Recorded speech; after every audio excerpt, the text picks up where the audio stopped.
You are now listening to the Serious Growth Podcast with your host, Leo Costa Jr. Welcome to Serious Growth Podcast, where the truth will be told. On today's show, we have a gentleman named Mark South. Mark, thanks for coming on. Thanks, Leo. It's a pleasure. So I don't think I met you. You were at the Las Vegas show, correct? For sure, yes. And I don't think that, did you come by our booth by any chance? Because I don't remember. I didn't come by the booth, but I couldn't have left a big impression on you, Leo, because you asked me a couple of questions. We sat next to each other for a little while. I had my daughter on my lap watching Mom. So. Oh, my. I talked with a lot of people over that weekend. It was insane. Yeah. I see here that you're a professional chef and nutritionist, lifestyle coach. Is that what you got started in? I know that you're a doctor, but where did you get your start? Yeah, I started as a chef. I was lucky enough to get an apprenticeship when I was 16 at a very good hotel. Okay. So that as a personal chef, did you learn most of your stuff, I guess, like on the job training, or did you go back to school and learn it from a different perspective? How did you learn all that? So I did an apprenticeship. So that was 4 days in the industry at work, hands-on, 1 day release, going to college to study. And any other work I could pick up as well. Like sometimes it was 6 and 7 days a week, but it was very much on hand. And that was 4 years until they gave me my trade certificate to say I could do things. And then I continued with a lot of education, part-time more than anything else, because I went into full-time applying myself as a chef from there. But yeah, I've continually grown, I suppose, through my interests of multiple subjects. Also a bit of instability of what did I really want to stay cooking is another thing, into other areas such as nutrition, epigenetics, and things like that, to try and combine and learn more about food. We can never stop learning. No, I agree, because as a bodybuilder, that was something that, again, I learned on the job. You know, our bodies are labs, and that's how I learned it. And I mean, I went to school and everything, but I really got from being in the trenches is where I got most of my education, I would say. You're what area? I know you said you're working in the in hotels, correct? No, I'm currently at the moment in aged care facilities and hospitals. Okay. Currently at the moment. So I look after everybody's nutrition, their food, their cooking, the total provisioning management for that, plus also a carer. I've been a carer for over 10 years. Disability, aged care, dementia, palliative care, all of that rehabilitation care. So been in that as well. And I'm a lifestyle, let's say, coach, support. So I do all of disability, palliative care, lodgements to governments with doctors and physicians, etc., to make sure they get the funding, the equipment they need, the mobility they need, the support they need, which can be Western medicine or some alternative medicine. As long as I agree with a supporting doctor, that's fine. They get the funding through. So. Oh, okay. And I also train a few bodybuilders, Australian rules footballers, rugby league, rugby players, quite a few sporting people as well. Okay, so with your training and everything, and what's your background? I mean, how did you become a coach like that? Did you get certified as a trainer? How did that work out? Okay, well, I don't get if. First of all, I explain my relationship with bodybuilding. Of course, I'm married to a very well-known figure athlete in Tanaka, Hall of Famer, etc., with PMBA. So she's a good reason why I got involved with bodybuilding. But for my career, what I did, I got together with a group of professors who are in natural science, genetics, epigenetics, Chinese medicine, etc., and they would, in short terms, give scripts to people, examine, give scripts to people, and then pass it to me to make a menu and to utilize this for absorption, for the minerals, everything they needed to be corrected, and I would work that way.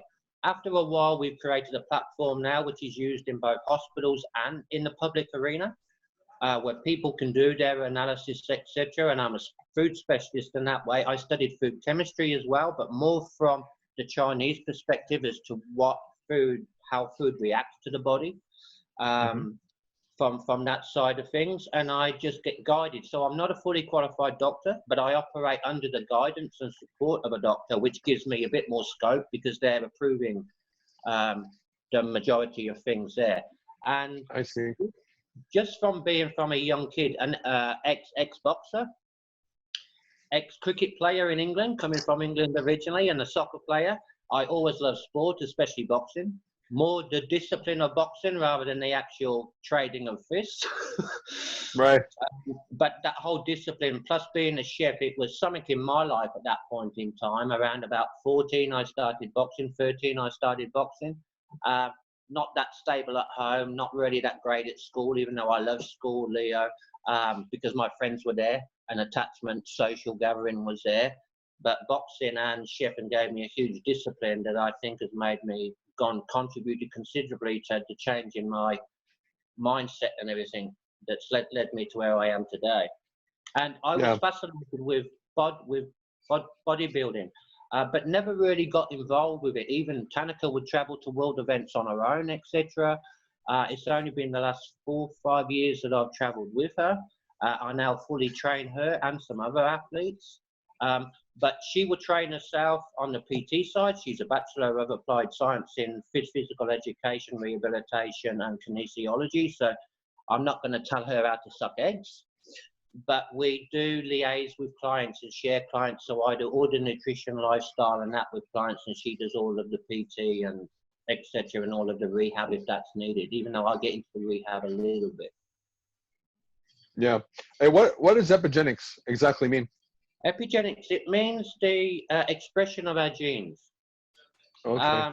Right, so for instance, how the environment can change us, what we like, what we don't dislike, how food affects our body, how relationship stress affects our body, how we use our mind. It's all body science, Leo, so it also goes into epigenetics. It's also about the body science.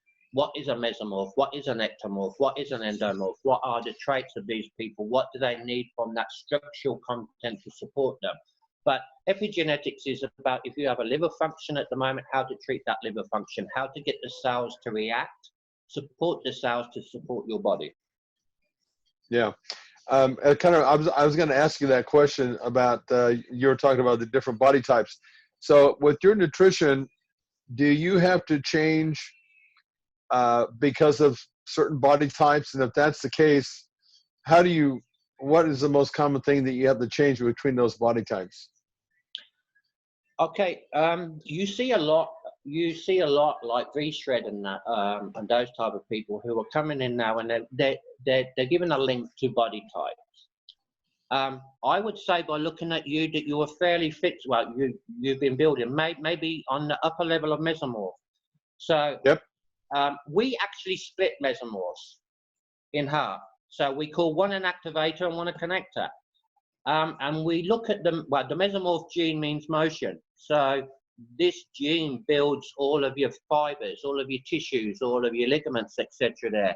You love fatty acids. If you think about these ligaments, keeping them supple, you love fatty acids. You digest it really well. You've got an acidic tummy. That's great for protein breakdown, etc. So that is a common trait. But if you've got an illness, say you've got a poor kidney or you've got diabetes or whatever, then that is particular to you and not necessarily your body type. You could have more tendency to get it from a body type, but we need to treat you, Leo, not the meso. Though as a meso, you can go in the morning. You handle cortisone really well. It's a body energy to you, where an endomorph is, oh no, don't wake me up. Don't ask me to go to a boot camp. An ecto can go as well. But things like foods, ectomorphs, they have a very quick metabolism, very shorter abdominal tract. They need their foods soft, easily absorbed, and to eat 3 to 5 times a day. They have tendencies to skip meals because they're very mentally focused. They're they're more neurological, hence carbohydrates for them. Where your mesos can get out of bed as long as they're fueled at night, something to do, they love a challenge, they can get up and go. So early mornings to a meso is no problem whatsoever, but they generally eat frequently. And because of their mobility, you have to be very careful not to overfeed them, as in make the tummy too bulky, Leo. So give them soft, easily to digestible things, and they can go. Where an endomorph is more structurally, they're very high needs on protein, but not all strictly animal protein. They need a lot of phosphorus and potassium, green leaf veg, and that type of thing as well in a general diet. And their main meal of the day is the middle of the day, lunch, because their activity levels are at the highest and their genetic activity is at the highest. So it's from a practitioner's point of view where you want to get that source of food into them. But they're predominantly protein. Your mesos are fatty acids. And as a meso yourself, you could say to me, or just quickly relate, okay, how well do I go on fatty acid foods? Yeah, you could probably relate, yeah, that's true to me. Yeah, mesos yourselves, you love a challenge. You can you can speak sometimes before you think. No, those are pretty interesting traits that you've mentioned, because I can relate to that. Now when somebody comes to you for some nutritional guidance, then I'm going to assume that you go through some kind of a process before you put me on a diet. Is that right? No matter what it is. I mean, I'm assuming that as a chef and a nutritionist and a lifestyle, that you're going to set up a diet completely for me as an individual. And I would assume that you actually go through a whole process before you put me on. The diet should fit me as well. Is that correct? Correct. And when you say we go through all, there'll be a lot of analysis. So taking measurements of your total body. Okay, so it's not ready to find out your BMI, it's ready to find your body type, those structural type of chemicals that are in your body. As I say, we work off a computer, and the good thing about the systems nowadays is, as a human mind, I can't calculate 30,000 genes. Where you can put that into a computer, it can. But I ask you everything about your current situation, all of your medical conditions, your sleep, etc., etc. Most importantly, your goals, where your diet is sat at the minute, your family history, etc. So we've got a good pool of data.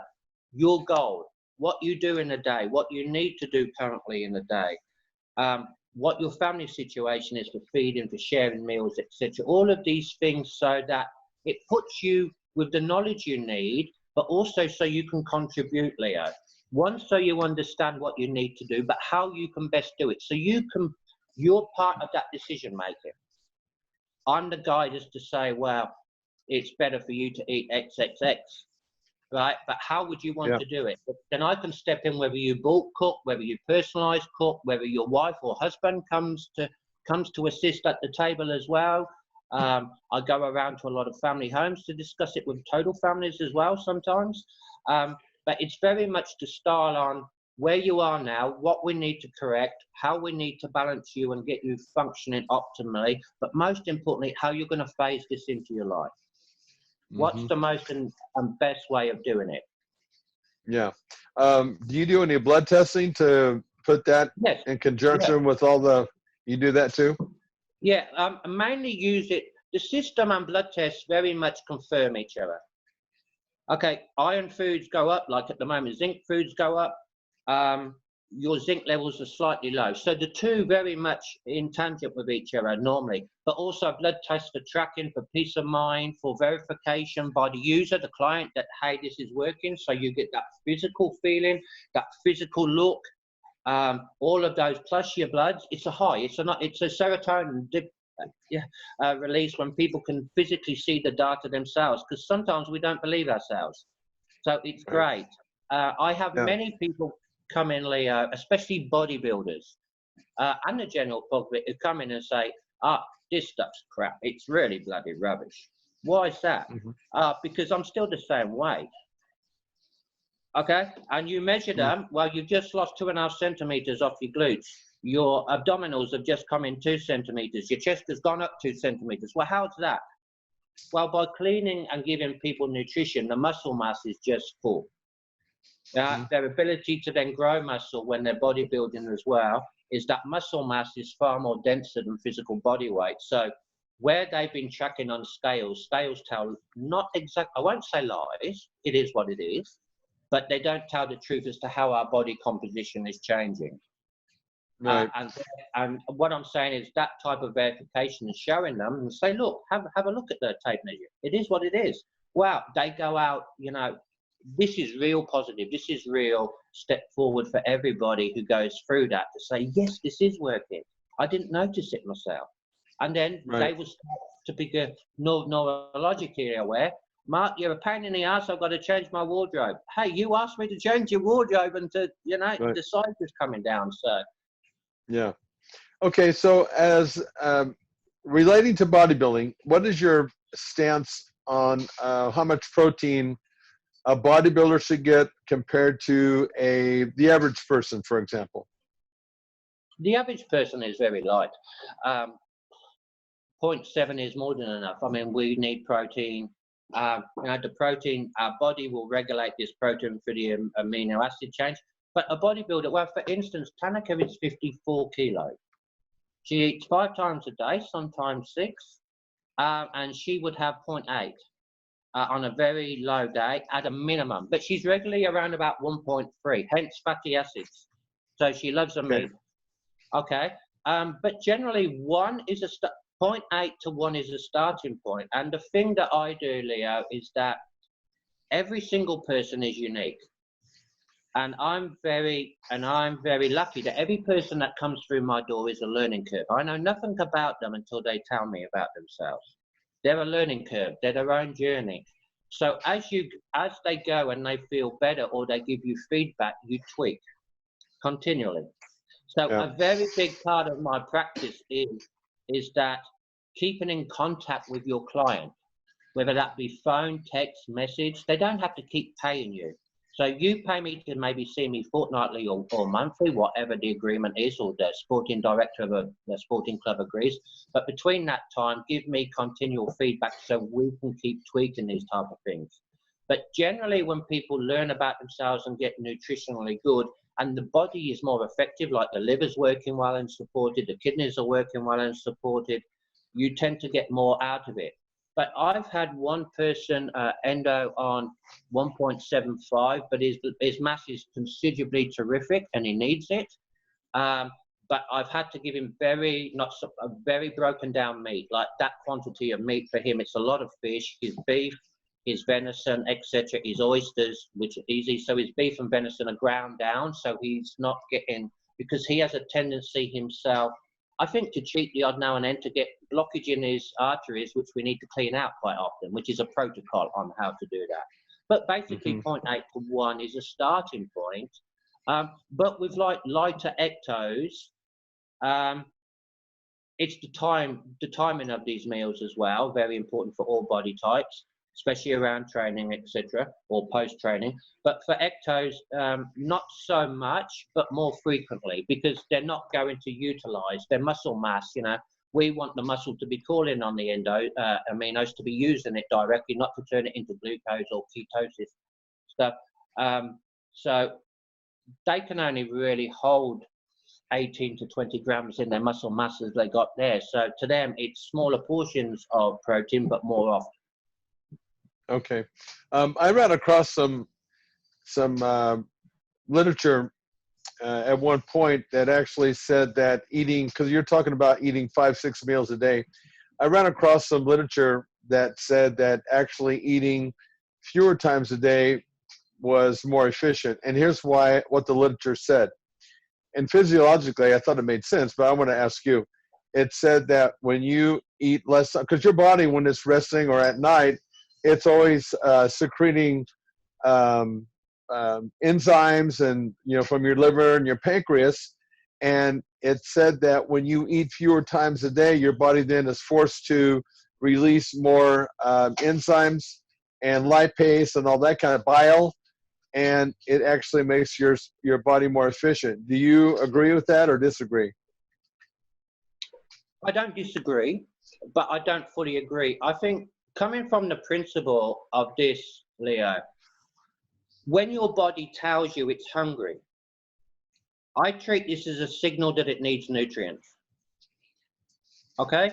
So the one thing we shouldn't do is overlap meat food. We shouldn't keep piling food upon food upon food in our tummies, because our tummy and our enzyme process is a cycle. So we finish and clean a meal, our body is taking it up. As soon as the, let's say, the digestive tract has done its part of the thing, it can then replenish, it can then regroup. So sometimes to keep people off food is okay, and we're relying on everything then that the body produces, but there's essential things that we also need to give ourselves. And as long as we don't overlap, and as long as we react to what all the scientists are trying to work out what this body does. And the body has a nature of talking to us, both from what it needs, its niggles, etc., that sometimes we don't pick up on. So I do not agree that all humans were meant to have 3 meals a day. Absolute rubbish. Because your tummy, your body will tell you, I'm hungry. Now, as long as we eat clean, we eat right for our body, the utilization, the metabolization gets risen, so we use it more beneficially. But most definitely allowing the body to recycle by not piling food on top of food. An endo generally could get by on 2 meals a day, generally 3. Where a sensor or an ecto who's slightly thin can't retain, body needs continual flow of minerals. They can't eat 2 or 3 times a day. They will go into a deficit, nutritional deficit, not necessarily a caloristic deficit, because they can preserve as well. But it's responding to the body. And when you feel hungry, Leo, you feel hungry. It's, you know, it's a message for you to eat. I get hunger. I get this signal being an ecto at work, and I'm too busy at work, and I skip a meal, but I feel for it. If I was to have sat down and ate and given the carbs to my brain, etc., which I run on, I would be more, I feel I would be more positive. I would get more out of my day, because I'm actually fueled. I'm on board, just like a car. So keeping the cycle is the important bit, but reacting to each body type and how we utilize and use up all our nutrients and our energy will dictate as to how often our body calls for food. Yeah, you know, when I first started bodybuilding, because I can tell by the amount of based on your protein recommendations that your people, at least at this stage, we haven't talked any further, but I mean, it sounds like your style of nutrition is keeping that person in a glucose metabolism. And one of the things that happened with me is, and you said something about free fatty acids in the beginning of the show, I actually switched from a glucose metabolism, and when I was bodybuilding, and I went to a free fatty acid metabolism. This is at Atkins diet, the low carbohydrate diet. So I cut my carbs down to about 30 grams a day, and I did a lot better on that style of dieting and training, actually. Of course, at that point, because of the diet that I was on and the amount of body weight that I was carrying, I was eating about 3 grams for 1 pound of body weight of protein. Yeah. And then the other thing that I had learned, and this is something I wanted to ask you, because you're saying that when your body tells you that it's hungry, that you should eat. But here's the thing that I learned, and it had to do with learning how to use fat in my diet to control sugar, because I noticed that the way that I was doing my diet was 5 days a week I would be on the low carbohydrate diet, free fatty acid metabolism, and then on the weekend I'd go off. And I did it for a reason. I did it on purpose, because you don't switch back over into the glucose metabolism for about 3 days. But here's what I learned about that. When I didn't have enough fat in my diet on the weekend, my body was telling me I was hungry all the time, and I wasn't really. I was full. I mean, but my body it was that sugar. So what I learned was by adding more fat into my diet, that slowed the release of sugar in my body, and my body told me that I was hungry fewer times. So can you really trust when your body's saying that you're hungry? Can you really trust that based on what I just told you when learning how to use fat to control sugar? which is carbs. Yes, I mean, I think number one, I quite understand, as we've discussed about mesos, the use of fatty acids. Okay, and from those excess aminos, you would still be able to produce glucose. Okay, because it converts it. There's a carb in there. Yeah, I get that. So your body may be trying to trigger that reaction, and you're getting that symptom. But knowing what goes in gives us a lot better. We're asking why then, instead of this is the way it should be. We're asking why. What was the effect for Leo? I don't look at carbs as a bad thing, as most people say. It's the use of them and the timing of them, because we're not just what we eat, but what we metabolize. What we metabolize and have left over is what's going to be put on us. So as long as we use, and our bodies like carbs. Just because you like fatty acids, our body likes carbs. And when we restrict it, it is, I wouldn't say it's a need, but the purpose, our body taking amino acids and turning it into glucose, it's got its own brain. It's saying, this is what I need. So 9 times out of 10, I find considerably more betterment in people reacting to what their body is saying in general population. Now, you were, as you say, you're bodybuilding. I've watched you. I've studied bodybuilding from Haney, even yourself and your Mr. Platts. I love how you both swore and everything. It was fantastic. But you're very high performance. We take that into consideration. You'll be using this fatty acid, you'll be burning it, you're fatigued. So all these things need to be taken into consideration, but we're trying to double guess our body a lot of times, is my opinion, when it does give us very good simplicity. But I think you're talking about a tweak, aren't you? You're talking about then you going back and like reacting or discussing or thinking about your foods and how you feel and how you're progressing to make that judgment. But if it was a continual type of issue for you, it would be a problem. You know, I'm not a great lover of keto diets and all these type of things.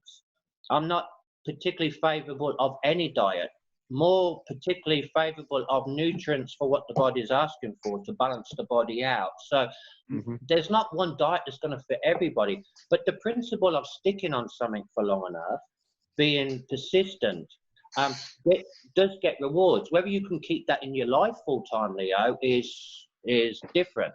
You know, you being a bodybuilder and not being a bodybuilder, you're going to transition from one type of eating regime to another one. So it's just following your life and following these conditions. But predominantly, I was saying, if you want to lose weight, eat. I agree. Give your body the nutrition it needs. The amount of people I get through my door that are on too low of calories, it's ridiculous. You know, I had a lady come in yesterday at 900 calories. How the hell do you expect a woman to live? She's going to go into bloody, you know, she's not sleeping. She's got tummy problems. She has a meal. She can't process it. It's just ridiculous, this tracking. So I have to boost them up, get their metabolism working again, warm their body up. So we have to eat to lose weight. And in bodybuilding, I think, you know, one thing that I found, and I love it from what's the gentleman's name, Mr. Haney, you know, how his figure and everything looked, how he talks. He's been very influential on myself, is that he never really got, he never really put that much size on or fat on during his off season, he claims. Yeah. Now I have Tanaka, she's now maybe about 57 kilos and her stage weight is 54. She's around about 14-15% fat, Leo. I get people through the door and they really want a second opinion, because what I get a lot is because Tanaka is extremely well known, they want to, you know, just have a checkup because it's Tanaka's trainer. So they come to me and they could be 24-25% body fat, living on a scale, you know, and I think to myself, my God, you know, you poor bugger, you've got to go 6-7 months trying to get all this crap off your body to even get close to stage. Yet they're on, you know, twice, you know, 2.5 of protein, no carbohydrates in their diets, and they're still putting on masses of weight. And then because they're binging, is a lot of things. So the thing not being tracked. So it's a big concern for me in the industry is this body fat. Women going from 3,300 calories down to 1,000 and living on 1,000 for 6 months. You would want to that's make sure, tough. right? You would want to make sure it's full of greens and vegetables and minerals and vitamins and everything else like that. As the body's, you're going to suffer at some point. Your body's marvelous, you know, but it can't keep going. I have a question for you because, as you know, the body is fantastic. I've learned over there, being in the sport, I've learned so many things about what the body can do. It's amazing. So why is it that you think that as fantastic as our physiology is, that the body doesn't have the molecular structure to hang on to protein? You have to keep feeding it, and it can only take so much. I mean, the idea and the thought out there is that your body can assimilate 30 grams or 35 grams of protein at one time. And my question is, why is that? Because the body becomes dysfunction. I know that. And yet there's a ceiling there. And I know it's because of the way that our body is structured, but why is that, do you think? Because we can't be bloody perfect in everything. I think is one of the things. I think it's, our body's reacting to the needs and demands. The body has a cycle. It needs to take, it needs to identify what it needs to do all its mapping and all its cell generation to send all its codes to send out to the body, and it needs to react there and then. And as you're saying about the fasting, it needs to clear. It needs to let the liver release and replenish. So continual work or continual storage, you look at it, if we all stored 100%, everything that we miss would be giants of people. We'll forever have a struggle. But I think it's our body's way of, it's got multiple tasks. It needs to continually balance out. We're not protein junkies. We don't need a lot of protein in our lives. Protein for hair, nail follicles, and all these type of things. And our body is formally made up to create, 11, 12 amino acids itself. It's its own synthesis. So it has that ability, but it doesn't give us 9 of them. So I just think it's the ability to actually perform a task, regenerate.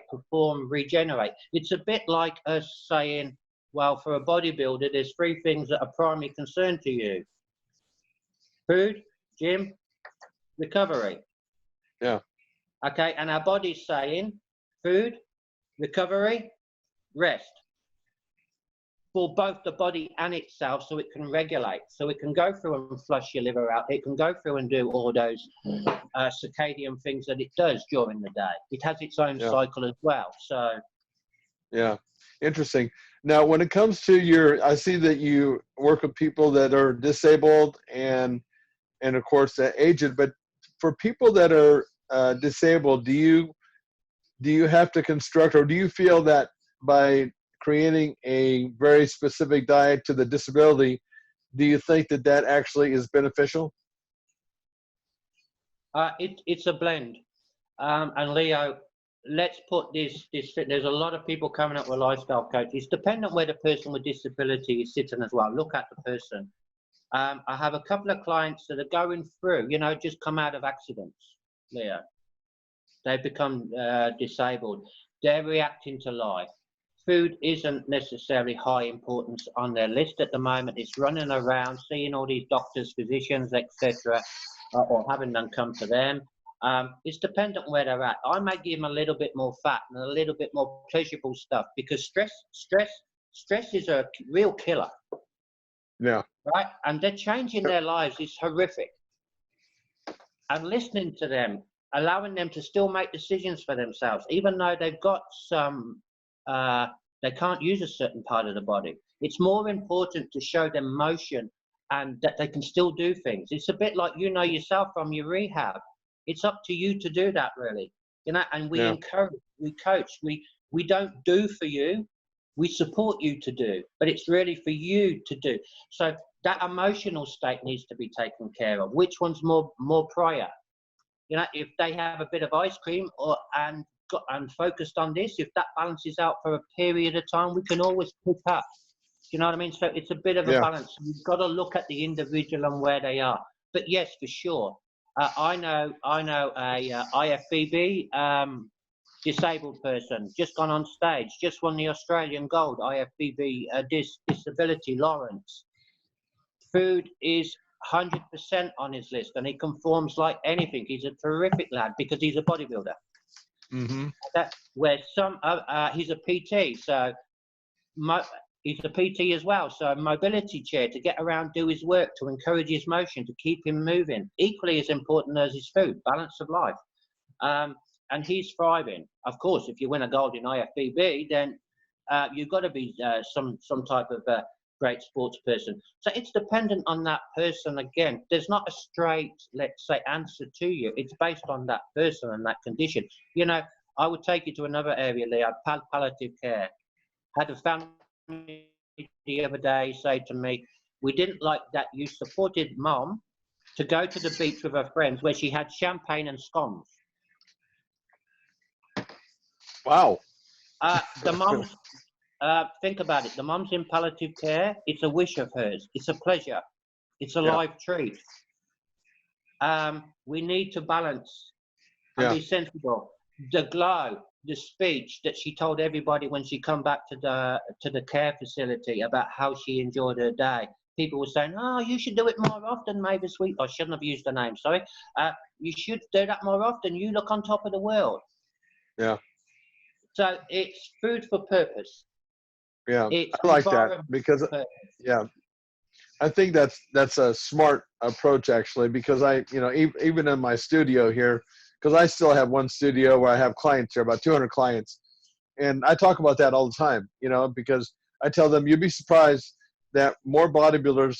I mean, we eat pretty clean, but we don't eat clean the whole year. We take, we have that balance to where we let our bodies eat other stuff and just be this robot that eats clean all the time. That's the reality, at least from my perspective and things that I've seen.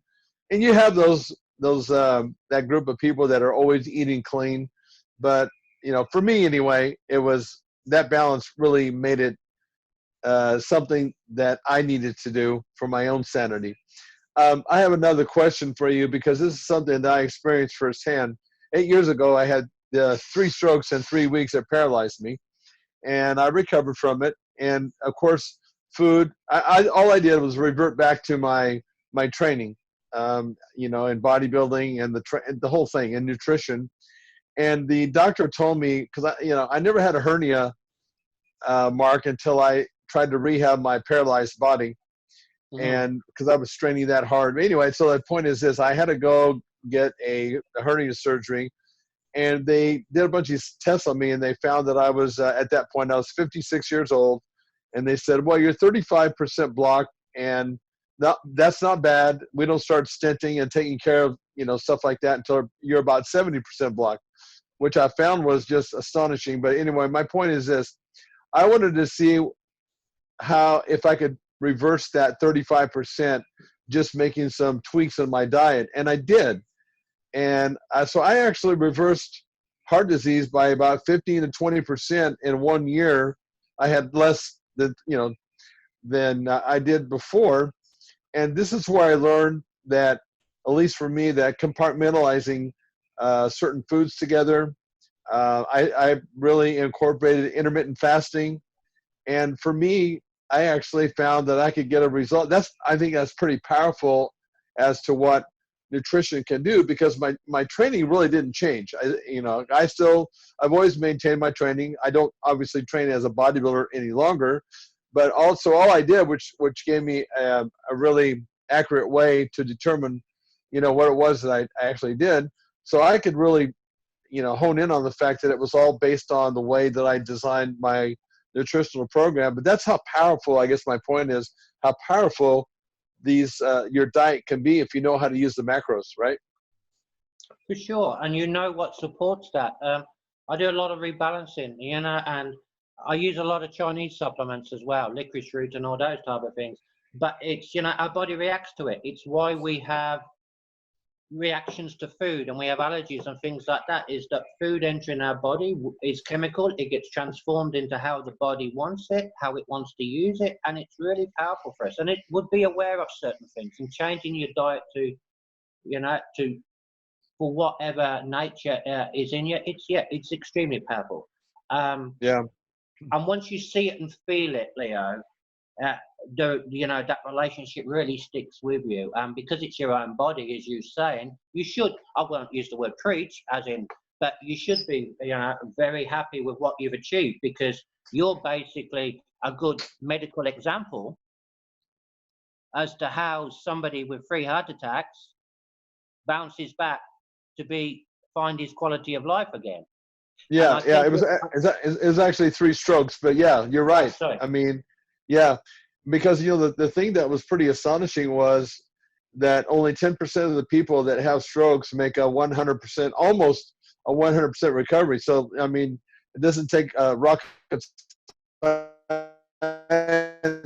to let you know that 90% of the people are living with a lifelong impairment, and that's some sobering statistics. And I tell the people that I deal with, I said, this is really important that you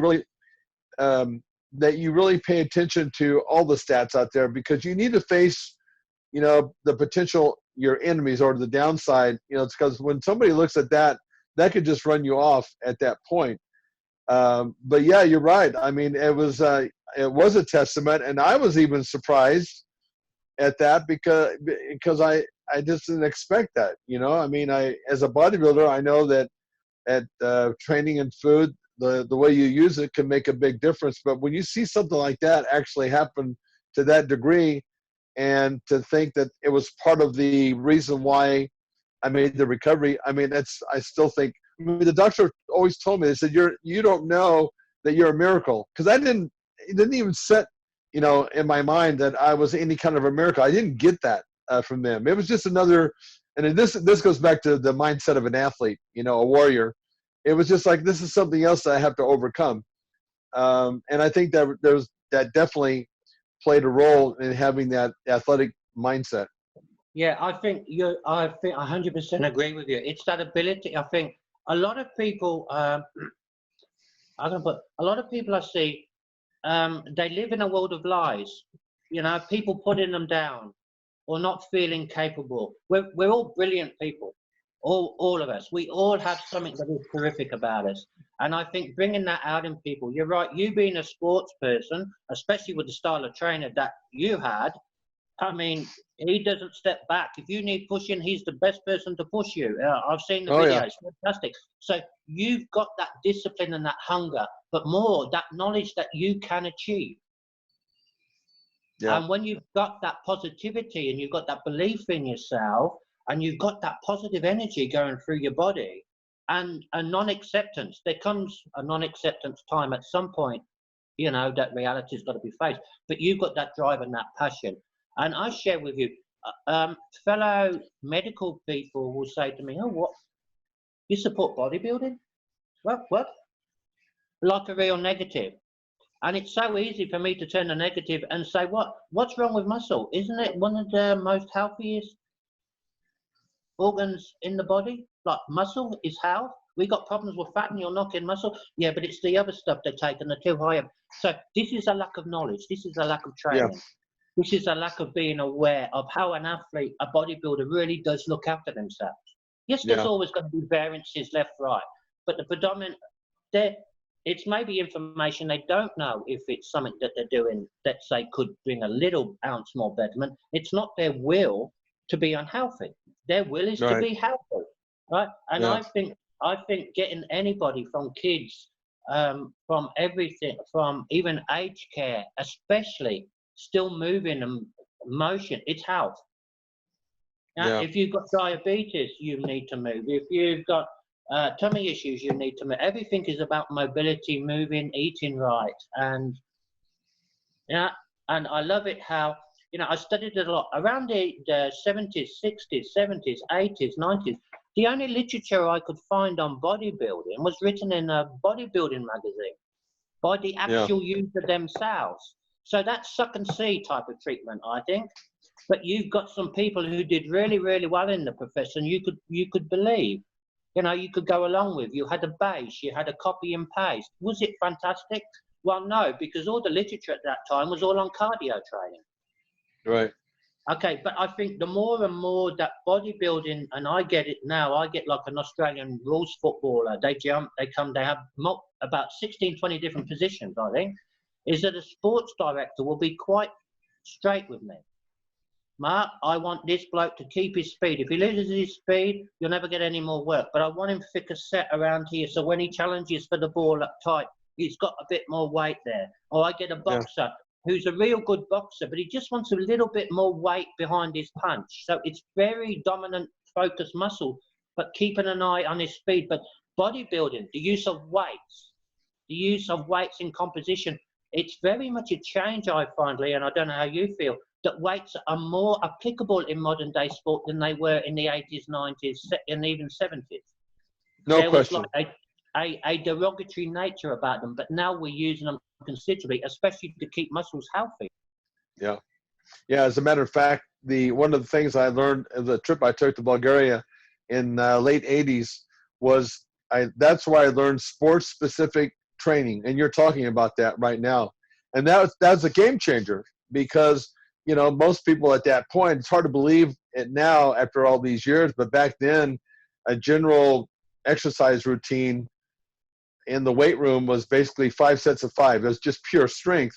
And this is where the athlete excelled in the weight room, but they floundered on the field because sport obviously is a combination of power, endurance, you know, and they weren't training for that in the gym. They were just training for strength. So I totally agree with you. As a matter of fact, when I came back from Bulgaria back then, it was pretty astonishing how most people that I was dealing with, I went to the high schools and even like the pro athletes back then, especially in baseball, they were afraid that training was going to change their swing and mess them up. They were certain of that until, you know, I don't know if you remember Jose Canseco and Mark McGuire were the two guys. They called them the Bash Brothers. They kind of, they were the first guys really that started lifting in the sport. And then, of course, you know, athletes are like sheep. They follow. When they see somebody else doing really well, they want to know, you know, what it is that they're doing, and they follow along. But you're absolutely 100% right. I mean, if you don't train in today's environment as a sportsman or a sportswoman, I think you're dead in the water, and you've definitely compromised your overall, you know, resilience in the sport. I agree totally. Yeah, and I think, you know, that I've seen, say, soccer players, even in the English Premier League, have an ailment, you know, have collapsed knees, so they're not allowed to train Monday to Friday, but can play out exceptional on a Saturday. Yeah. You know? And you've got another lad saying, how come he can't train and I've got to do 4 hours a day? Right. You shut up and get on with your bloody training. Right. We're managing the person to get the result that is desired. And I think it's sports specific. Rafa Nadal necessarily wouldn't want to lift weights. He doesn't really have a purpose. He's lifting, you know, his speed across the court, his stamina is more important to him. But Leo, who wants to go on the Olympia stage, then of course weights is applicable, and it might be sufficient for your cardio as well. So, yeah, I wanted to ask you before we. This has been a very interesting interview, by the way. I'll definitely remember this one because this is really fascinating to me. I saw a program on, and I believe it was coming out of the UK, and it didn't last very long, at least in America. But it was a program that was using. It talked about how these doctors or the people in the nutritional industry were using diet to heal people. In other words, it was healing people through diet instead of medicine. And I don't know if you remember that program. I can't think of the name of it, but I do know it was like in England or the UK. Do you remember that at all? I don't remember the program itself, but okay. I'm very much aware of the concept. Yeah, and they wanted to, basically their idea was that you can use food to heal and create anything that medicine can. I mean, essentially, that's what they were talking about. Yeah, I think you know, Leo, I work with a professor, supported professor, who's at the forefront in Italy at the moment. Forefront meaning he's monitoring everything around the hospitals. He's a professor. He's reporting back into the government as to, you know, needs. He's in the driving seat. He's the pilot there. And very much the treatments are at the moment is both prescription and food, a combination. Yeah.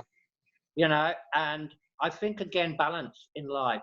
As much as we want more knowledge on alternative things, I mean, we talk about Chinese medicine, and the reason why I mention it is they actually are the only country in the world that actually examine, test thoroughly what that spinach is doing to the body, what's in it, what's the reaction on the body. We don't do that in Western medicine. I think that's going to become a lot more imperative. Yeah. We see people giving statements like America on citric acid and folic acid and all these things. This thing was written centuries ago, this effect on our bodies. So, but what we have to be careful of is that just like a prescription, we need a certain, let's say, molecule, a nutrient, reactive generation on us in a certain quantity at a certain level. Sometimes we need to use supplements, maybe pharmaceuticals, until such levels of food is kicked into our body that it can then cope with. So it's being sensible.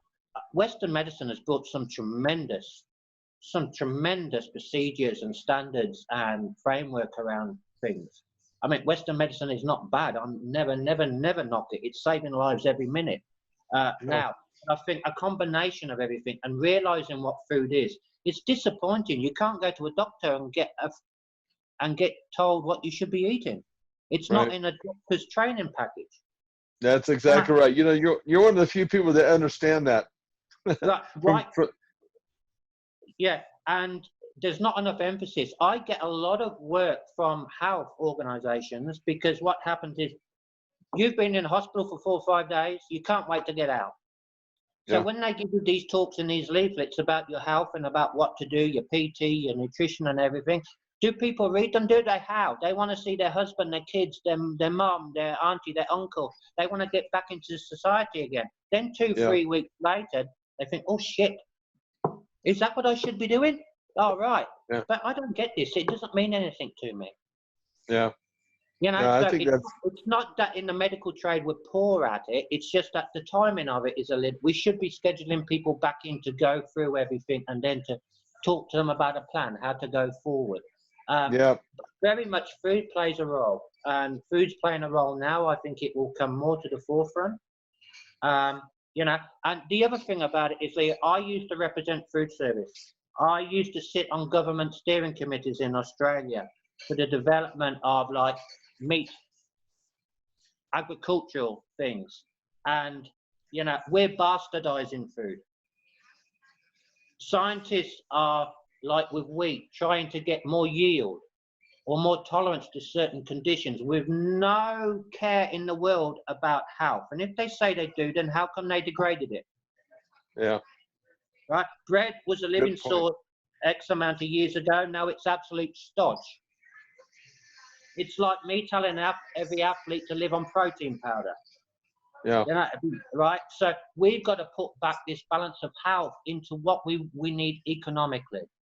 And it's no good Ethiopia having 3 times more grain than it did before it if the grain is bloody useless. Right. Empty calories. We've got to get the balance between what our body needs. It's the same as our environment, taking care of our environment. We're the same as with our food.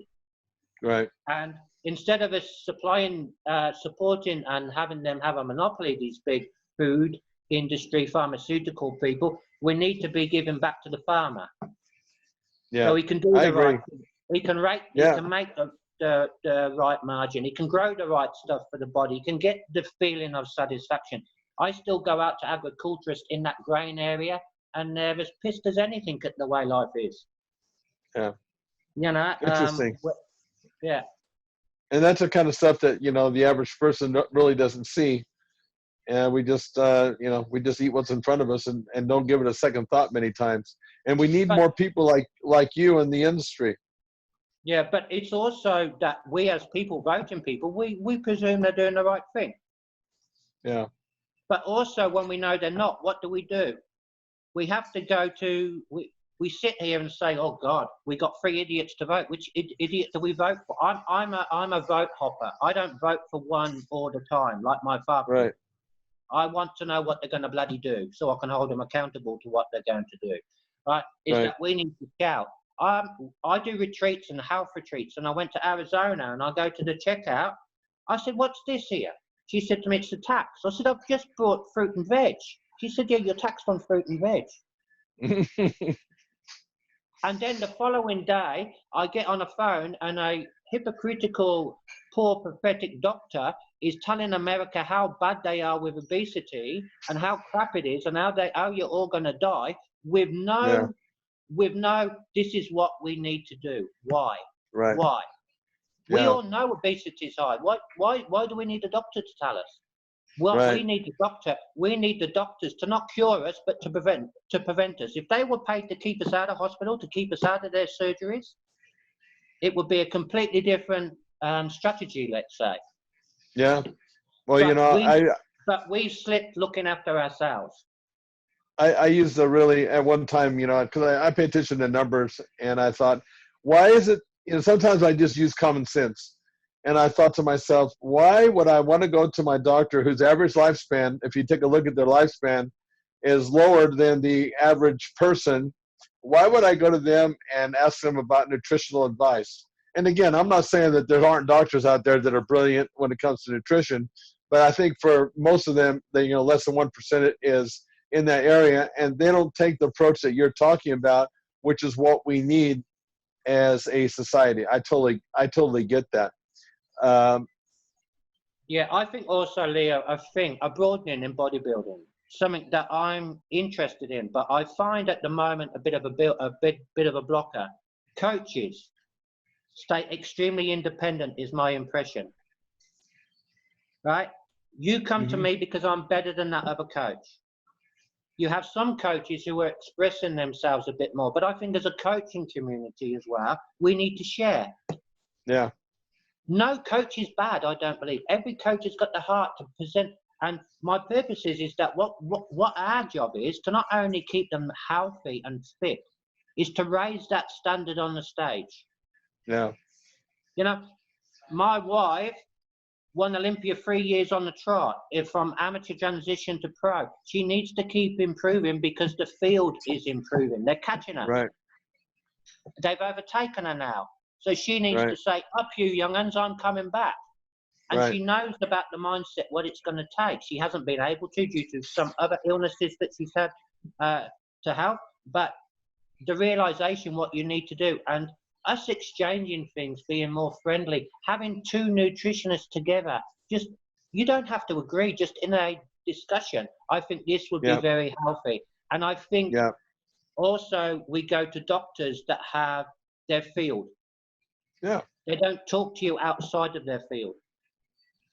I agree. I think they don't refer you. So it becomes very, we need to be a little bit more broader. We need to know what alternatives are, what's working, what's not working. Yeah. And what did work with 5 people may not work with the next 5. Exactly.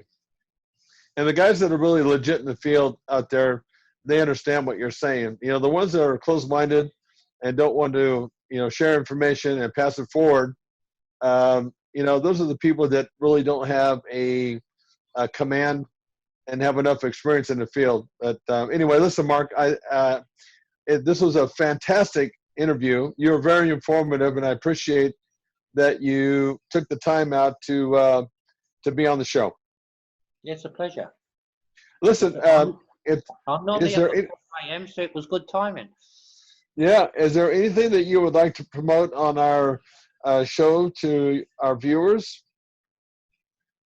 Yeah, I'd like to promote that health is very much found in the gyms, right? In the bodybuilding gym. So all you people, you're working on health. Don't perceive bodybuilding as anything to be negative whatsoever. It's far better. Kids and people are in the gym, keeping their muscles, their neurological system really, really revved up, because there's a time in life you're going to need these type of things. I work with aged care, and if they would have only been more mobile and kept their nerve network and their muscles and their fibers working a little bit more, they might not be in the conditions they are now. So bodybuilding, there's a difference between taking steroids and abusing this type of thing, I believe all steroids should be strictly underneath a doctor's supervision because they know the ramifications, the negatives of them, as much as anybody else will. But bodybuilding is great. We will be entering into a few things this year. Tanaka's going to go live, like yourself, to provide fitness videos, but also rehabilitation videos to express what a bodybuilder still does. She can be very acceptable, like soft in her presentation as well as muscular.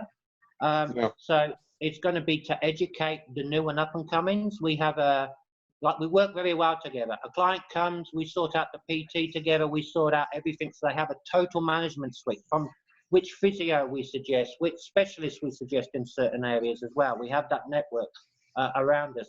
But for Tanaka to kick that thing on, Olympia is a very big focus to get the whole family back together, to see everybody's okay and healthy and fit and well, and to meet up with great people like Eric Lipton and Heather McGibbon and Danny and the Kakos family and Sammy Sisk, etc. But yeah, and to just keep an eye out for us. You can get me at chefmark at ph360.com, .me. Contact me or Tanaka if you want any information. We're not money-hungry people that charge you for everything, but if you want a commitment from us, we'll ask you for some money. And yeah, just stay positive. Keep loving each other in this time. It's a great time to support. If you want any immune boosting advice, etc., just give us a call. We don't charge. Especially it doesn't mean just a PMBA, IMBA family. Every other. Everyone is walking. If we can help, that's my purpose in life. Tanaka's is to lift weights. Mine is to help people be as healthy as possible. Good combination. Well, listen, maybe one of these days we can do this again, and maybe I'll see you at the next Olympia down the road.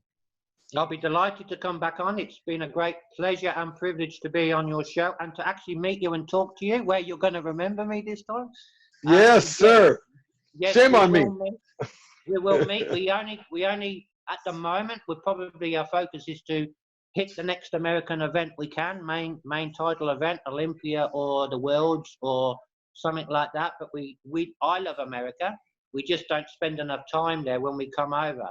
We're generally in and out. But Tanaka's agreed. We've agreed as a family. It's a minimum of 2 weeks going forward, so we can take the bub to Disneyland again and all these things. There you go. We have more than enough time. Yep.